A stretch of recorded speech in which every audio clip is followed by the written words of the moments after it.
ఈ వీడియో చాలా దారుణంగా ఉంటుంది. ఎవరైనా సున్నితమైన మనసున్న వాళ్ళు ఈ వీడియో చూస్తుంటే దయచేసి స్కిప్ చేసి వెళ్ళిపోండి ప్లీజ్. కన్న తండ్రి నువ్వు ఎవరిని పెళ్లి చేసుకుని వెళ్ళిపోయినా పర్లేదు, కానీ నువ్వు వెళ్ళిపోయే ముందర నా పక్కలోకి వచ్చి వెళ్ళిపో. ఇంత దారుణంగా అన్నాడంటే అసలు ఆ అమ్మాయి ఏం చేసింది? ఈ స్టోరీ నాకు కర్ణాటక నుండి వచ్చింది. స్టోరీ చాలా లెంత్ ఉంటుంది, 2 పార్ట్ల కింద చేసి పెడతాను. మీకు గుర్తుందా, చిన్నప్పుడు మనం నేరాలు గౌరవాలు చాలా మంది చూసే ఉంటారు కదా. ఈ స్టోరీ దాని మించి ఉంటుంది, ఫాలో చేసి ఉంచుకోండి. 12 మంది జీవితాలతో ఆడుకుందని తెలియక ఒక అబ్బాయి ఆ అమ్మాయిని ఇష్టపడ్డాడు. ఇప్పుడు వాడి జీవితాన్ని కూడా నాశనం చేసి 14వ వాడితో రెడ్ హ్యాండెడ్ గా దొరికేసింది. అది కూడా తనకంటే 3 సంవత్సరాల చిన్న వాడితో రెడ్ హ్యాండెడ్ గా దొరికేసింది. ఈ స్టోరీ ఎక్కడ మొదలైందంటే వీళ్ళిద్దరు ఒక ఫంక్షన్ లో మీట్ అయ్యారు. వీళ్ళిద్దరు రిలేటివ్స్ కూడా. ఆ ఫంక్షన్ లో వీళ్ళిద్దరు ఫోన్ నెంబర్స్ ఎక్స్చేంజ్ చేసుకున్నారు. ఆ తర్వాత చాటింగ్స్, ఫోన్ కాల్స్, అక్కడితో కాకుండా ఆఖరికి న్యూడ్ వీడియో కాల్స్ కూడా మాట్లాడుకున్నారు. తర్వాత ఆ అమ్మాయి పుట్టినరోజుకి ఒకసారి బయటకు వెళ్లి పార్టీ చేసుకున్నారు. వీళ్ళిద్దరు ఫిజికల్ కూడా అయ్యారు. ఇలా చాలా సార్లు ఫిజికల్ అవడం వల్ల ఆ అమ్మాయికి 2 సార్లు ప్రెగ్నెన్సీ వచ్చింది. ఒకసారి ప్రెగ్నెన్సీ వచ్చినప్పుడు టాబ్లెట్ల ద్వారా తీయించేశారు.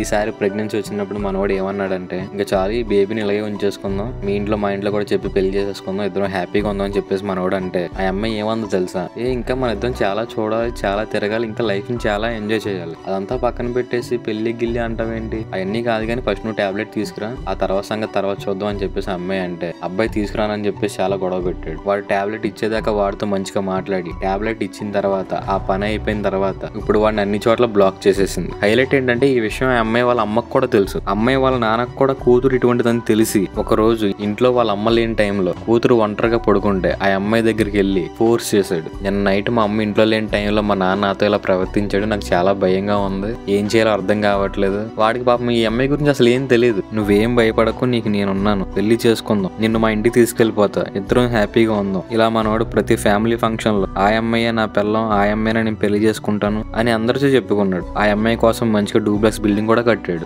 ఆఖరికి ఆ అమ్మాయికి మనాలి అంటే చాలా ఇష్టం అని చెప్పి వీళ్ళ హనీమూన్ మనాలిలో ప్లాన్ కూడా చేసుకుంటున్నాడు. దానికోసం డబ్బులు కూడా దాచాడు. కానీ ఆ అమ్మాయి ఏం చేసింది, టాబ్లెట్ ఇచ్చేదాకా మంచిగా ఉండి టాబ్లెట్ ఇచ్చిన తర్వాత మనోని దూరం పెట్టేసింది. పార్ట్ 2లో అమ్మాయి ఎంతమందిని మోసం చేసింది, ఎలా మోసం చేసింది, మొత్తం ప్రూఫ్లతో దొరికేసింది. ఫాలో చేసి రెడీగా ఉండు. పార్ట్ 2లో ట్విస్ట్లకి నీ మైండ్ బ్లాక్ అవ్వకపోతే నా వీడియో ఇంకెక్కడ కనిపించినా స్కిప్ కొట్టేసి వెళ్ళిపో. అర్థమైంది కదా, మరి ఫాలో చేసుకున్నాను. మంచిది.